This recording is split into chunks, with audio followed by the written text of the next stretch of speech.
Welcome back to Purrfect Takes. I'm your host, Stephen Patton, joined as always by my co-host and dear friend, Jake LaQuire. We have another Mount Rushmore episode to jump into today, and it's probably one of the more fun position groups to talk about because when you talk about a value position, this is up there with your left tackle, your quarterback in drafts. You see this throughout NFL history. You see the impact and how having these players help with championship runs. And I think there's no better place to really kick it off with than arguably the greatest defensive player of all time, and that's Lawrence Taylor. You could say the discussions about the Mount Rushmore before the recording kind of put us on edge, right? It's because we're talking about edge rushers today. A little bit of a heated debate as to who to leave off, who to say could be there in the future, but you got to start with LT, right? And when you talk about edge rushers, it's kind of nebulous because not last week, maybe a couple weeks ago, we talked about interior defensive linemen. That's pretty straightforward. Receivers are straightforward, running backs, quarterbacks, everything we've done. But edge rushers, it really depends on what style or what kind of scheme you're running on defense that determines whether you're bringing out kind of a 6'5", 270 guy as an even front defensive end, or somebody like Lawrence Taylor, who's an odd front outside linebacker. Sure, he could be an even front D end if they needed him to, but he's really built with a linebacker body. And despite that, he's still probably the greatest of all time, like you're talking about. I think he's still the last defensive player to win MVP, if I'm not mistaken, and that was back in 1986. Just racked up a ton of first-team All-Pros throughout his career. I think he has 8 of them. Throughout the rest of his prime, he had a couple second-team All-Pros, couple defensive player of the year, 3 defensive players of the year, and 1 defensive rookie of the year. All of this while just going ballistic on like a 7 or 8 year run there in the middle of his career where he was getting pretty consistent double-digit sacks, capped off with a 20-sack season. You can't talk about the history of the NFL, much less the edge rusher position, without Lawrence Taylor. Belichick says he's the greatest guy he's ever coached, and Belichick's coached, probably 1,000 NFL players at this point. So to have that kind of praise for him, he's got to be up there. And I don't know if there's anything else you can say about him other than like the accolades I've laid out, but really, really good player on the field, and you just can't mention edge rushers without him. You mentioned the numbers, but I think it was his explosion onto the scene. And as Carolina fans, I'm actually kind of disappointed. I mean, I think this might be part of the reason why Bill Belichick is coaching the Tar Heels this fall. Lawrence Taylor came out of Chapel Hill. He blew up on the scene from there, grew up in Virginia, so kind of stayed on the East Coast his entire life. Obviously gets drafted 2nd overall to the New York Giants, and he's the defensive rookie of the year, first team All-Pro, first year out of the gate. Within his first 10 years, that's when he has 8 of those first team All-Pros. The 2 years he wasn't first team, second team All-Pro. An MVP award like you talked about. 3 Defensive Player of the Year awards, and the only 2 guys in NFL history to accomplish that feat on the defensive line, Aaron Donald and J.J. Watt. One of the guys we talked about the last time we did this, and then we will talk about the other guys just to whether or not he makes the cutoff.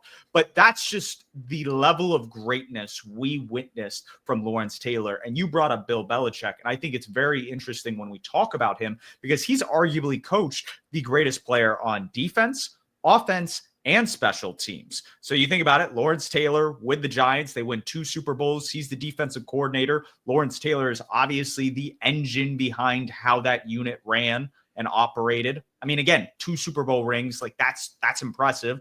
Then you go ahead with Tom Brady and cement yourself as one of the greatest dynasties of all time. And along the way, have a guy named Adam Vinatieri winning you a couple Super Bowls. Like it's mind-boggling just like how many great players he coached. And Lawrence Taylor is just another one of those. Yeah, Matthew Slater. I thought that's exactly a gunner. Yeah. No, it was just Adam Vinatieri from a field goal standpoint, but I was very close to bringing up Matthew Slater from a gunner standpoint. Yeah, for sure. And that's just high praise, right? Coming from Bill Belichick. And it's funny, the Chapel Hill connection you made there, but you mentioned he came into the league and was defensive rookie of the year. He was defensive player of the year that rookie season as well, which is just an incredible feat. I can't remember the last time I guess like Patrick Mahomes in his second season, his first year starting when he won MVP, like that's kind of the only time we've seen something to that effect of that. Maybe Jaden Daniels was like Wow. really good last year, but Javon Curse. That's crazy. You're I'm forgetting the saying, Titans legend that came onto the scene, but it wasn't. but it's It's not sustained this greatness. level like of Yeah. your rookie year, your first team All Pro, defensive player of the year, defensive rookie of the year. Like I guess Mahomes' first year starting is comparable because he was first team All Pro, MVP, that kind of thing. But just to come on the scene and do it at that level is just incredible. And like if they had tracked tackle for loss numbers throughout his entire career, I'm sure we would see him be at the top of that list as well. Because, like you said, he was able to get onto like into the backfield rather quickly from that linebacker spot. But unfortunately, they didn't start tracking that until some of the more modern guys we're going to talk about. But you can't start the edge rusher list without him. What's interesting when we talk about edge rushers that have the body type of a Lawrence Taylor, where you're a little bit undersized, and what you're compromising in that size, you're making up for in speed, agility, ability to kind of move around offensive linemen. And when you look at his ability in the run game compared to guys like Von Miller or even a Micah Parsons, I think it was so much superior. And that just tacks on to the fact, like you said, he has a 20 plus sack season on his resume. He has over 140 sacks all time. I mean, it's just insane what he racked up during the stretch of his prime. And that's why he's number one for us, undoubtedly. Is there anything you really want to talk about before we talk about the minister of defense that played in a similar era? Not really. I think it's you made a good point that from here on out we're going to be talking about traditional defensive ends, not outside backers. I guess Von Miller, you can maybe throw DeMarcus Ware kind of into that tweener Yep. role as people who Dwight could have been Freeney. yeah, I guess you could talk about him just from his accolades like Super Bowls and stuff standpoint. But really it's Lawrence Taylor as the only outside linebacker worthy of being discussed, at least within the top four. Von Miller, certainly a top 10, 15 edge rusher of all time. But from here on out, it's going to strictly be the traditional even front defensive end. And it's because of their ability in the run and the pass, because the next two players that we're talking about were insanely dominant to the point that I don't think their sack numbers are going to get touched probably ever. Like it's going to take a lot to surpass some of these numbers. And the two guys that we're referring to, and they're kind of contemporaries to Lawrence Taylor. So it's actually kind of shocking that we haven't seen, I would say, performances or players to this level since this era that's gone by. Like we're talking about an era that goes before the 32 teams fully came together, like almost before the salary cap era. And that's just crazy to think about.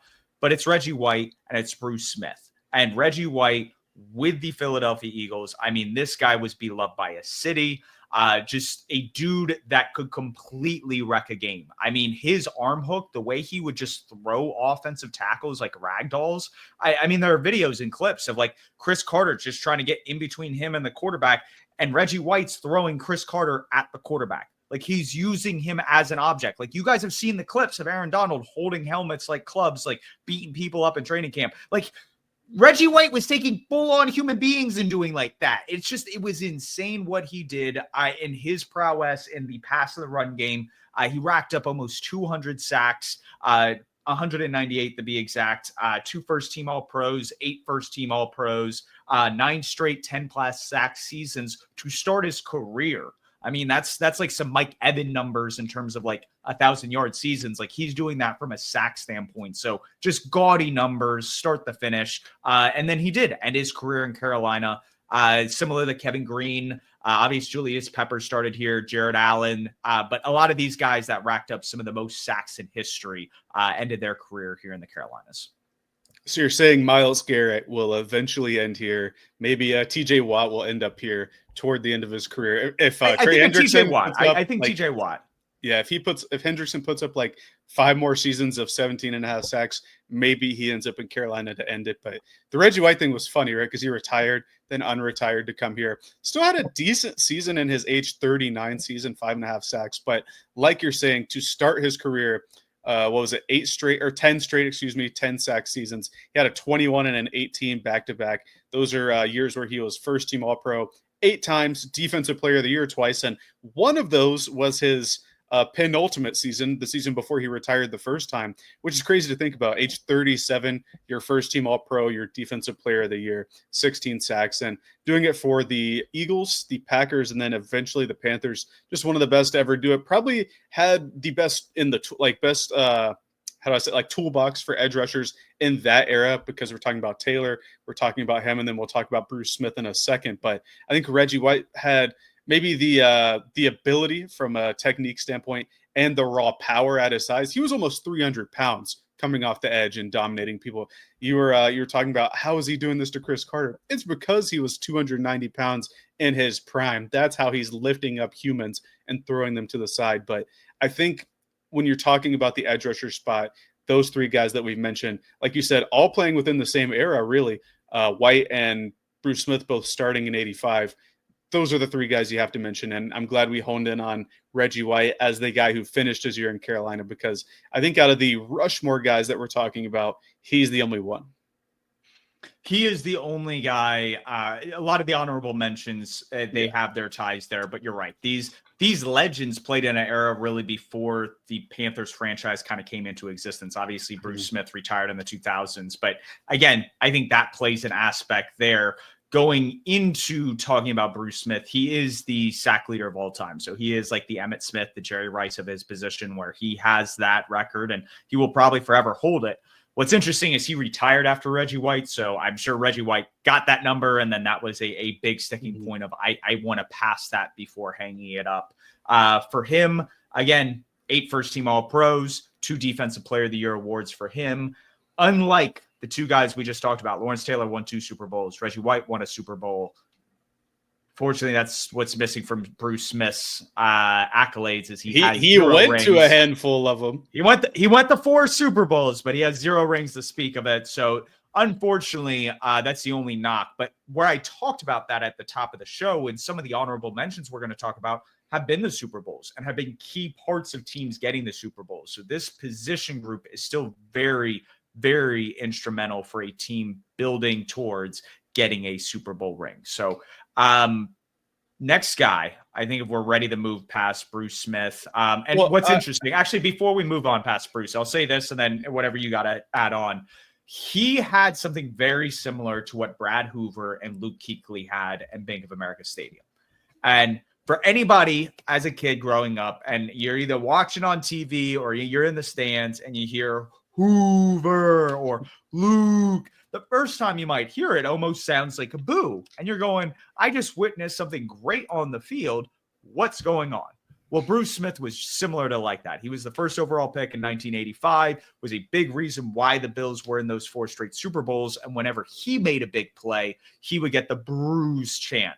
And as you're wrapping up going on there, I think what him and Reggie White really kind of embodied is they could play the outside edge position, but because of their size and their just physicality, they could move in and play 3 tech and be just as dominant on the interior. So the versatility that both of these players brought in an era that you had some special quarterback plays. They were chasing guys like Randall Cunningham and John Elway and Steve Young. These weren't just pocket passers. They were chasing athletes around and bringing them down. The thing that I want to add before we move on, you talk about guys like LT. He played for 13 years, right? Reggie White played for 15. He had a gap year at the end there. Bruce Smith played for 19 years, almost a 20-year career. And he was effective pretty much the whole time. Toward the end there, he wasn't getting the double-digit sack numbers, but he was contributing in the run game. I'm looking, they just had started to track tackles for loss in, I believe, 99, and he was still rather effective as a man in his late 30s getting after the running back in the backfield. So the one thing I would say about Smith in relation to the other 2 and the guy we're about to talk about is he had the longevity. And he's not Jerry Rice, who had 1,000 yards almost every year of his career, but he was an effective edge rusher at a position where I think you're taking a much larger beating than the wide receiver position, because you're going to fight an offensive lineman, maybe 2 if you're like this dominant of a player, in front of you for the greater part of 19 years. Like, he finished when he was 40 years old. That's the thing I wanted to add with Bruce Smith. So after these guys came and went, you had your Michael Strahans, you had your Julius Peppers, you had your Mario Edwards. or is it Mario Edwards? Mario Williams, I think. Mario Williams. He came out of North Carolina State. You had these big 6'5", 250-pound edge rushers that kind of had it. Didn't put on necessarily the size of a Bruce Smith or a Reggie White. They were dominant at their positions, but not necessarily as dominant. And I remember it was during the 2013 season. We lose in the playoffs. We go to the Pro Bowl. We send Greg Hardy, Cam Newton, a few other guys.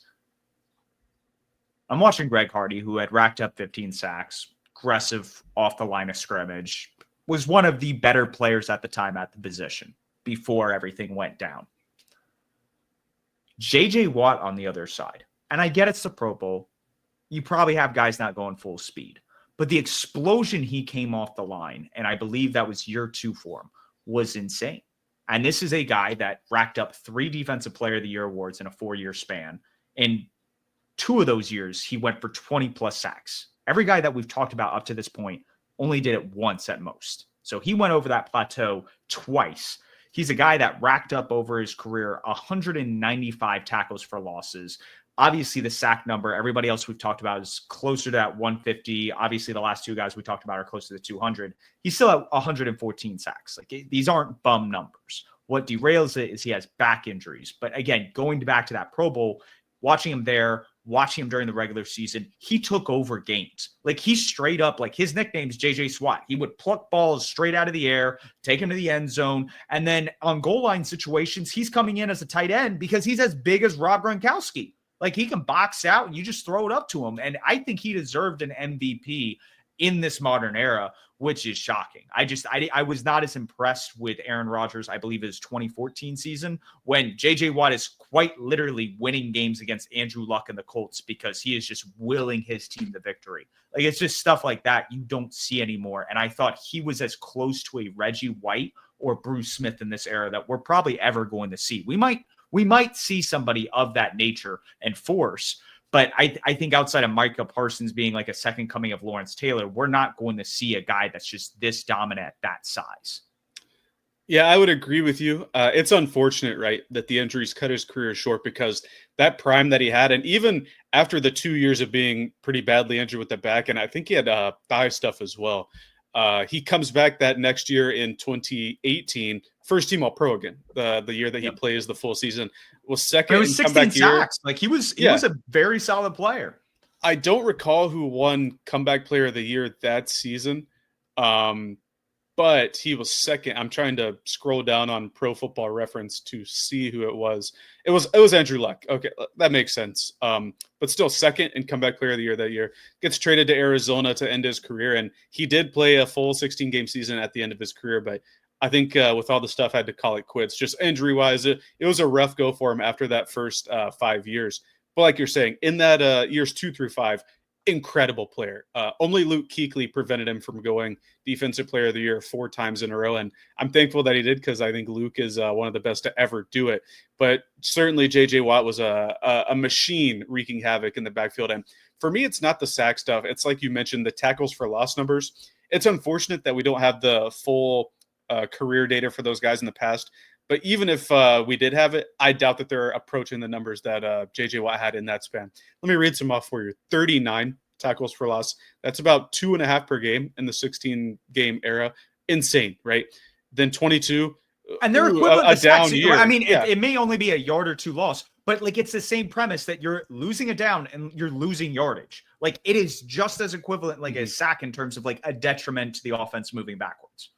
Maybe not on the same level as like an EPA change, but yeah. I agree with what you're saying. He had 39. 22 was his down year. 22 leads the league most years. Then he had 29 and 29 again. 3 of those 4 years he led the league in those categories, and he was getting 20.5 sacks per game, or he was averaging, let's say, 16 sacks per game in those seasons. Incredibly dominant run. I think the only thing that holds him back, like you're saying, is the injuries and the fact that that prime was so short. When you talk about the guys that we talked about earlier, you're looking at like 19, 17, 13-year careers in which they're dominating for the majority of that time. It's unfortunate that we only got prime Watt for 4 years, and then he had a resurgent year the year that we talked about, the comeback player year. But even in those years, it's hard to leave him off this list. It's hard because of the accolades he racked up. I mean, on top of the Defensive Player of the Year's awards, he racked up 5 first-team All-Pros. A lot of the other guys that we're going to bring up, they're around 4 first-team All-Pros. And so that's where it's just like you wonder on that aspect. And then you look at the Defensive Player of the Year awards, there's nobody else out there that has 2 or more at this edge position. And so I think that's very definitive in terms of putting him on this list. I think J.J. Watt did enough, even though it was a very brief stint, to put himself there. I think it's very equivalent to the Megatron argument if you want to put him on the Mount Rushmore for wide receivers. Barry Sanders is obviously a lock for running backs, but that where your career's longevity plays a factor into some of those aggregate numbers, I don't think that's necessarily as detrimental, at least for J.J. Watt's case here. I agree, especially when the guys that we're going to discuss as the honorable mentions, Watt's prime stretch there, I think, outshines any of their primes. Like by a fair margin too. Like if there were, let's say, if Julius Peppers, who's I believe 4th or 5th, I think he's still 4th all time in sacks. If he had a 5-year span where he was rattling off 18 plus sacks every year and then 20 plus tackles for loss, then yeah, he would be on here pretty easily, in my opinion, over Watt. He's 3rd all time in sacks because of the longevity and that span, but he didn't have a span like that.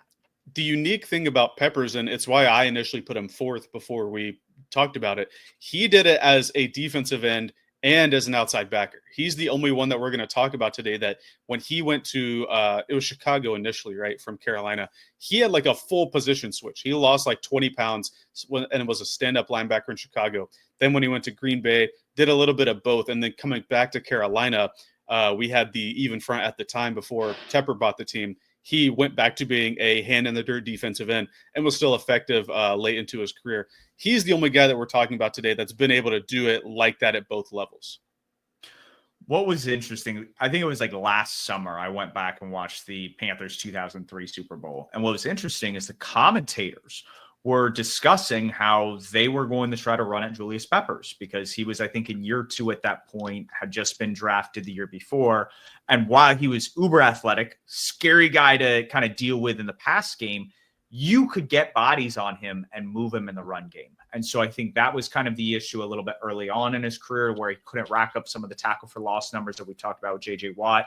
And then even with that dominant pass rush, he was never a guy that could break the 20 sack mark, where a guy like Michael Strahan did. Now, in both of their cases, Julius Peppers, still 3-time first-team All-Pro, had very dominant seasons and helped lead the Panthers to the playoffs. Like that 2003 year, 2005, 2008, very pivotal in the team reaching the postseason. And then you look at, okay, Michael Strahan. He helped his team get to 2 Super Bowls, won one of them in 2007, obviously with a dominant unit and group that he played with. 4 first-team All-Pros for him, and then he has a Defensive Player of the Year award. In Peppers, he has the Defensive Rookie of the Year award. So it's a little bit different on that front. I think Strahan gets the nod there. Are there any current players? We brought up Myles Garrett, TJ Watt, Micah Parsons. Any of their numbers kind of jump off the page or anything that they have to accomplish in order to put themselves above a JJ Watt here? Yeah, I would, because we usually do like who are the people who could get there, who could get to honorable mentions. I think Garrett is the one today, Myles Garrett, that could end up in that number 4 spot. It's tough just because of that run JJ Watt had. But if Garrett can get himself up to, let's say, like 150 sacks, continue to, because he's gotten better every year in the run.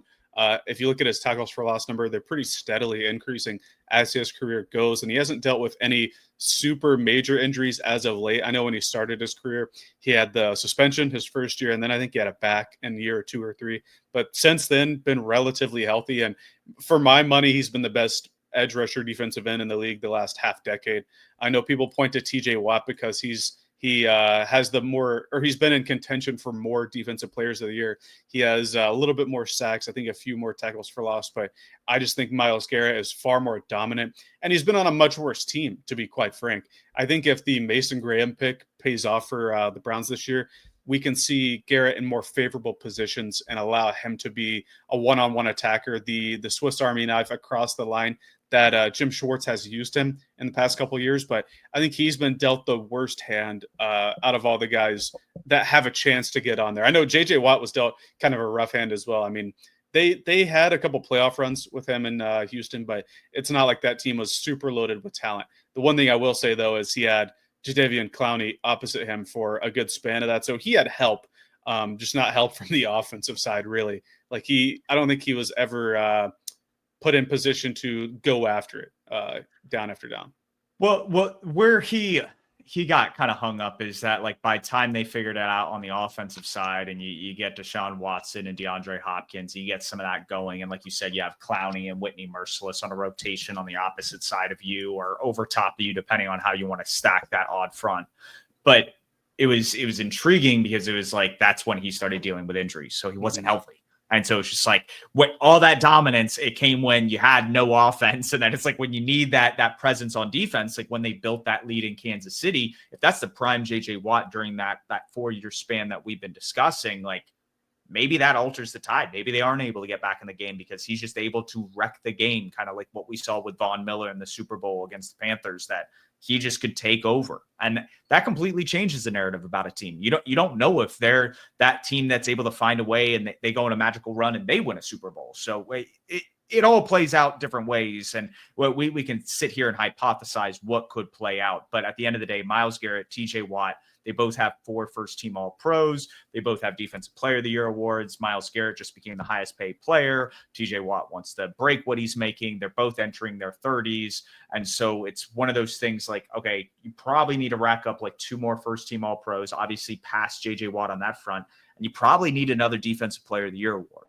And so, like, that's kind of what needs to be in contention. I think Micah Parsons is right on their heel. And if he takes his game to another level and he starts winning Defensive Player of the Year awards, he's a guy that can throw his hat in the ring. But at this point, he does not have one to his name. And that's why I think if we're going to have these conversations, it's Myles Garrett and TJ Watt that are chasing JJ at the moment. I would pose a question to you about Micah Parsons. How do his limitations in the run game kind of impact if you would have him on this Mount Rushmore? Now, let's say he ends up with 140 sacks in his career, but he still continues to struggle against the run. People run on him just because of that smaller size. Would that affect your perception at all if he has the requisite accolades, or if he gets the accolades, is that enough for you to put him at number 4? For me, it's how he gets to the 140, because we can talk about guys like Kevin Green, like Jared Allen, like Terrell Suggs, and they're great players. And they deserve to be talked about with the greats and be in the Hall of Fame. That's not what we're discussing here. What we're discussing is that how you get there, I think, is so much more important. And I think that means Micah Parsons, if he's not going to be as effective in the run game, he needs to pop off with 3 20+ sack seasons. And that's where I'm saying, like, those kind of like numbers and just straight up dominant performances in the pass game in this era, I think that jettisons you in a conversation where you get talked about like a Lawrence Taylor. And I think that's kind of the shadowing there. I think Will Anderson, he has the Defensive Rookie of the Year, similar to Micah Parsons. He doesn't have any first-team All-Pros through 2 years, but that's a guy where I think he could get in that Lawrence Taylor conversation, actually be more effective when we talk about the run game. So that's where it's like those two guys up and coming, they're just a little bit behind the Watts and the Myles Garrett, that they could be the guys that are vying at the heels. I'm glad you brought up Terrell Suggs, because I was I usually do like a top 10 and then break it down to my top 5 or 4 or 5. And he made the list. And one of the things that's important about him is I remember him having the Defensive Player of the Year award. Yep. Only 1 first-team All-Pro, only 2 All-Pros in general. He only had 1 more second team. But you talk about tackles for loss. He is the all-time leader, and he's doing it from that outside linebacker position. Yep. Could be a bit easier because you might be shading over top of an odd front defensive tackle or the weak side, or the weak side. What's going on. And he played with some really great players in Baltimore. But to be an all-time leader in something like that, really impressive. No, it is. And so him with Ray Lewis, with Ed Reed, there were so many other great players there. It's like talking about like Steelers defensive players and how they all complement each other. Like we just brought up TJ Watt. He played next to Cam Hayward. He has Alex Highsmith. Like that's where it's just playing against playing alongside other Hall of Fame players makes you better, and then makes your job easier. And so it's not to take anything away from them. It's just some of that can juice up that production. I think that also is reflection with those first team All-Pros, is that the voters during those span could go, hey, you're a really good player, but these guys are impacting the game at a different level. And so that when you look back historically, that's why we're using these. Like there's a reason Reggie White and Bruce Smith and Lawrence Taylor all have 8 first-team All-Pros, and none of the other guys we talked about have more than 5. Like they just are a cut above, and I think that's the difference. When we talk about Purrfect Takes as we're winding down, I think that none of the guys that we've discussed are going to get to a point where we're talking about them with a Lawrence Taylor, Reggie White, Bruce Smith connotation. They may pass JJ Watt. I'll put that out there. It's not hard to get 2 more first-team All-Pros, a Defensive Player of the Year award. That's within the realm of possibilities of a lot of these players.